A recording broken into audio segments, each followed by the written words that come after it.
வாழ்க வையகம், வாழ்க வையகம், வாழ்க வளமுடன். குரு வாழ்க, குருவே துணை. உலகத்தில் உள்ள எல்லா தமிழ் மக்களுக்கும், கோடான கோடி மக்களுக்கும் நன்றியையும் பாராட்டையும் தெரிவித்துக் கொள்கிறேன். நம்ம டிவைன் ஜோதிடம் வழியா ஆன்மீக சேனல், நம்ம டிவைன் ஆன்மீக சேனல் வழியா உங்களுடைய அன்பார்ந்த கருத்துக்களையும் உங்கள் அன்பான எங்களை சப்ஸ்கிரைப் பண்ணதையும் நாங்கள் மகிழ்ச்சி அடைகிறோம். மீண்டும் ஒரு முறை நன்றியை தெரிவிச்சுக்கிறோம். இந்த டிவைன் ஜோதிடத்தில் ஆன்மீகம், நியூமராலஜி, எண்கணிதம், ஆலய சம்மந்தப்பட்டது, திருமண தடை சம்மந்தப்பட்டது, ஹோமம், இந்த மாதிரிலாம் பூஜை, அது மாதிரி எந்த கோயிலுக்கு போய் எந்த நேரத்தில் வழிபாடு செய்யலாம், அது மாதிரி உங்களுடைய வீடு வாஸ்து, அது மாதிரி உங்களுடைய மொபைல் நம்பர், பின் நம்பர், வாட்ஸ்அப் நம்பர், இதெல்லாம் ஃபோன் நம்பர் எப்படி இருக்குது, உங்களுடைய vehicle number, 2 wheeler 4 wheeler car number, இதெல்லாம் எப்படி இருக்குது, இந்த மாதிரி பற்றிய சில விஷயங்கள்லாம் இந்த வீடியோவில் நீங்கள் உங்களுடைய கருத்துக்களை தெரிவிக்கலாம். இந்த சேனலை சப்ஸ்கிரைப் பண்ணாங்க, சப்ஸ்கிரைப் பண்ணிங்க. மற்றும் இது வரைக்கும் சப்ஸ்கிரைப் பண்ணி எங்களுக்கு ஊக்குவிச்சதில் மிக்க மகிழ்ச்சி. மீண்டும் ஒரு முறை நன்றியை தெரிவிச்சுக்கிறேன். இப்போ இன்றைக்கி என்ன தலைப்புனா சார், முருகன், அதாவது முருகன் கோயில். இன்னைக்கு ஒரு முக்கியமான பதிவு. இழந்த பொருள், இழந்த செல்வம்.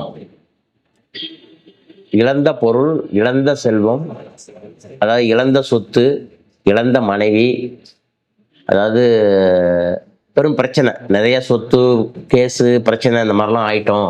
எங்களுடைய சொத்தெல்லாம் போயிடுச்சு, எங்களுடைய இடம்லாம் போயிடுச்சு, நாங்கள் உழைச்சி சம்பாதிச்ச பணம்லாம் போயிடுச்சு, நல்லா இருந்து எங்களுக்கு ஒரு கண் போயிடுச்சு, கை அடிபட்டுருச்சு, கால் போயிடுச்சு, இந்த மாதிரி நிறையா இழந்த பொருள், இழந்த செல்வம், இழந்த மதிப்பு, இதை எல்லாத்தையும் மீண்டும் கொண்டு வர்றதுக்கு ஒரு ஆலயம் இருக்குது. இது முக்கியமான ஆலயம். திருவாரூர் மாவட்டம் எண்கண், அந்த சாமி, அந்த ஊர் பேர் எண்கண் முருகன் டெம்பிள். இந்த சாமியோட முக்கியமான ஒரு இது என்னன்னா,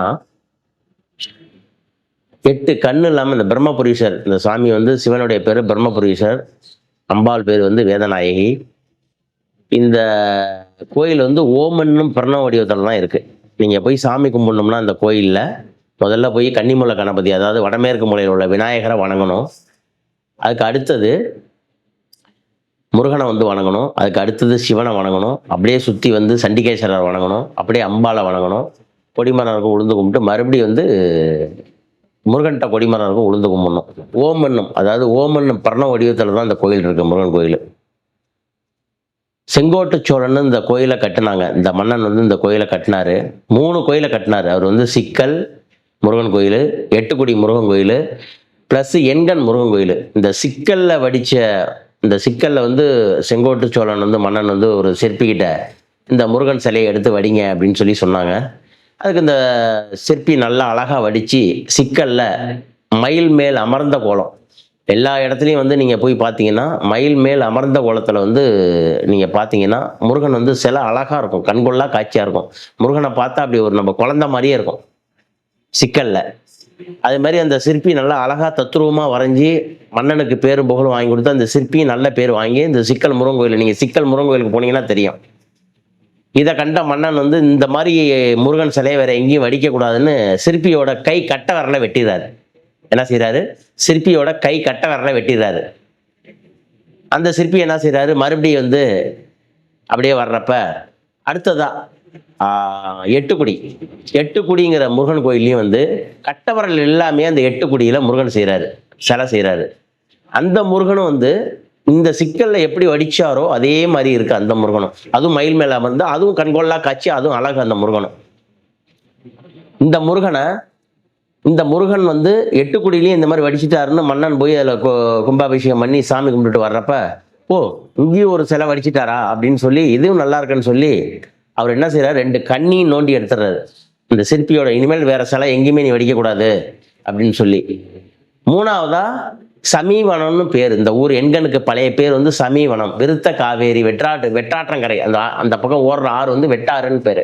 காவேரியோட உட்பிரிவு தான் அது. விருத்த காவேரி வெட்டாற்றுன்னு பேர். சமீவனம்னு ஒரு காடா இருந்த ஊர் அந்த ஊர். அப்புறம் எண்கண். பிரம்மபுரீஸ்வரராக மாறி பிரம்மாவுக்கு வந்து ஞானோதயம் கொடுத்த ஊர், பிரணவத்துக்கு பொருள் தெரிஞ்ச ஊர், ஓமன் பிரணவ பொருளுக்கு பொருள் மருந்து முருகன் சிவபெருமானுக்கு உபதேசித்த ஊர் பிரணவ பொருளுங்கிறான். இந்த பிரணவ பொருளுக்கு வந்து சுவாமி மலையில பிரணவ பொருளுக்கு மந்திரம் சொன்ன ஊர், தந்தைக்கு குருவா இருந்து பிரணவத்துக்கே பொருள் கூறிய ஊர் எண்கண் முருகன் கோயிலுங்கிறான். அப்ப இந்த கோயில் வந்து ஓமன் பிரணவ வடிவத்தில் இருக்கு. இந்த கோயில்ல நீங்க தைத்துளை கரணத்தில் பிறந்தவங்க இந்த கோயிலுக்கு போகலாம். ஜேஷ்டா தேவி கோயில், இந்த ஜேஷ்டா தேவி தைத்துளை கரணத்தில் பிறந்தவங்க காஞ்சிபுரம் பக்கத்தில் உள்ள ஜேஷ்டா தேவி இருக்கு, அதுக்கு ஈக்குவலாக உள்ள கோயில் இந்த கோயில். ஜேஷ்டா தேவி இங்கே நல்ல பவர்ஃபுல்லுங்கிறேன். இங்கே ஜேஷ்டா தேவி ப்ளஸ் முருகன் வந்து வெரி வெரி வெரி பவர்ஃபுல் டெம்பிளுங்கிறேன். நீங்கள் இந்த கோயிலில் வந்து முருகனை வந்து கண்ணு இல்லாமல் வடிக்கிறாரு. அதாவது சிற்பி வந்து அந்த ஒளி வந்து படும்போது அவர் கையில் பட்டு ரத்தமாக வந்துடுது. அந்த ரத்தம் அவர் கண்ணில் பட்டு கண்ணு வந்த ஊர் அந்த ஊர். அப்போ ஒரு சிற்பிக்கே கண்ணு தெரியாதவங்க கண்ணு கொடுத்த ஊர் இந்த ஊருங்கிறார்.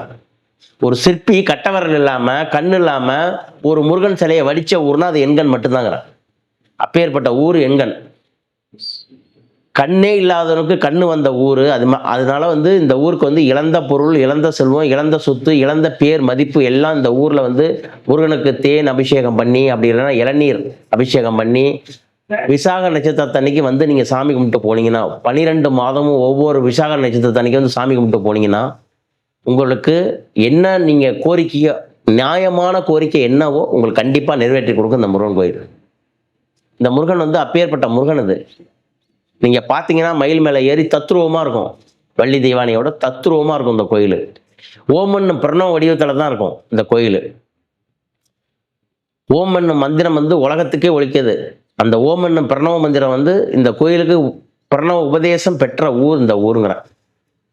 இந்த ஊர்ல வந்து ஒரு முறை இந்த விருத்த காவேரின்னு சொல்ல வெட்டாறுன்னு பேரு, அதுல நீராடி இந்த கோயில்ல வந்து சாமி தரிசனம் பண்ணி 12 வியாழக்கிழமை, அதாவது 12 வியாழக்கிழமை, அப்படி இல்லைன்னா விசாகம் 12 மாதம், ஒவ்வொரு மாதத்துலேயும் ஒரு விசாக நட்சத்திரம் வரும், முருகனுடைய நட்சத்திரம். அன்னைக்கு வந்து சாமி கும்பிட்டு போனீங்கன்னா ரொம்ப நல்லது. இல்லாட்டி சஷ்டி, பலர்பிரை சஷ்டி இல்லை தேய்பிரை சஷ்டி, இந்த நாளில் வந்து நீங்கள் சாமி கும்பிட்டு இந்த கோயிலில் போனீங்கன்னா ரொம்ப நல்லது. யாருக்காவது கண்ணு தெரியல, கண்ணு பார்வை பிரச்சனையாக இருக்குது, நான் லென்ஸு போடுறேன் சார், கொஞ்சம் எனக்கு வந்து கிட்ட பார்வை தூர பார்வை கம்மியாக இருக்குது, வயசானவங்களும் சரி, சின்ன பிள்ளைங்க இப்போ கம்ப்யூட்டர் லேப்டாப் ஒர்க் பண்ணுறவங்களும் சரி, இந்த மாதிரி உள்ளவங்க இந்த கோயிலில் வந்து சாமி கும்பிட்டு வந்தீங்கன்னா கண் சம்பந்தமான பிரச்சனைகள் சால்வ் ஆகும். 2வது, யாருக்காவது நான் நிறைய அவமானப்பட்டுட்டேன் சார், அசிங்கப்பட்டுட்டேன், இவ்வளோ சொத்து பணம் பொருள் எல்லாம் இருந்து நான் அவமானப்படுறேன், அசிங்கப்படுறேன், நான் அரசியலில் இருக்கேன், அரசியலில் இருந்து நான் அவமானப்படுறேன் அப்படின்னு சொன்னாலும் இந்த கோயிலுக்கு வந்தீங்கன்னா உங்களுக்கு வெற்றி நிச்சயம். இந்த முருகன் வந்து சாதாரண முருகன் கிடையாது சார், எல்லாத்தையும் மீட்டு கொடுத்தவர் இந்த முருகனை. இங்கே விபூதி அபிஷேகம் பண்ணி விபூதியை எடுத்துக்கிட்டு போய் நீங்கள் உங்கள் வீட்டில் உள்ள விபூதியில் கலந்து பூசிட்டு வந்தீங்கன்னா உங்கள் வீட்டில் உள்ள சிக்கல், மனக்குறை, குழந்தைல அவங்களுக்கு குழந்தை, திருமணம், வீடு பேரில் அவங்களுக்கு வீடு எல்லாமே கிடைக்கும் இந்த கோயில். அதனால் ஒரு அற்புதமான தலம். எண்கண் முருகன் எண்கண் வந்து முருகன் டெம்பிள். 2வது வந்து இந்த கோயில் பக்கத்தில் எண்கண் ஆதி நாராயண பெருமாள்னு இருக்குது. அந்த கோயில் வந்து பெருமாளுடைய ஸ்தலம். அது வந்து அந்த பெருமாள் வந்து ரொம்ப சிறப்பான ஸ்தலம். அதை பற்றி இப்போ அடுத்த வீடியோவில் சொல்கிறேன். இந்த முருகனுடைய ஸ்தலம் வந்து ரொம்ப விசேஷமான ஸ்தலம். இதில் வந்து குருமார்கள், சித்தமார்கள் அங்கே ஜீவசமாதி அடைஞ்ச இடம் இந்த கோயிலில் இருக்குது. இதுக்கு வந்து வன்னி மரம், இதனுடைய வந்து தலவிருஷம் வந்து வன்னி மரம். கோயிலுக்கு முன்னாலே இந்த மரம் இருக்கும். நீங்கள் போய் பார்த்தீங்கன்னா போதும், அந்த மரத்திலே சித்தர் இருக்காருங்கிறேன். நீங்கள் ஜீவசமாதியாகி சித்தர் இருக்காரு. நீங்கள் சாமி கும்பிட்டு வந்துட்டீங்கன்னா சிறப்பான கோயில். இப்போ கும்பாபிஷேக வேலைகள் இந்த கோயிலில் நடந்துகிட்டு இருக்கு. நீங்கள் போனீங்கன்னா பார்த்துட்டு வரலாம். சிறப்பான கோயில், உன்னதமான கோயில், எங்கேயும் காண கிடைக்காத இந்த முருகன் கோயில், எண்கண் முருகன். அது இல்லாமல் யார் தைத்துளை கரணத்தில் பிறந்திருக்கீங்களோ இந்த கோயிலுக்கு போகணும்.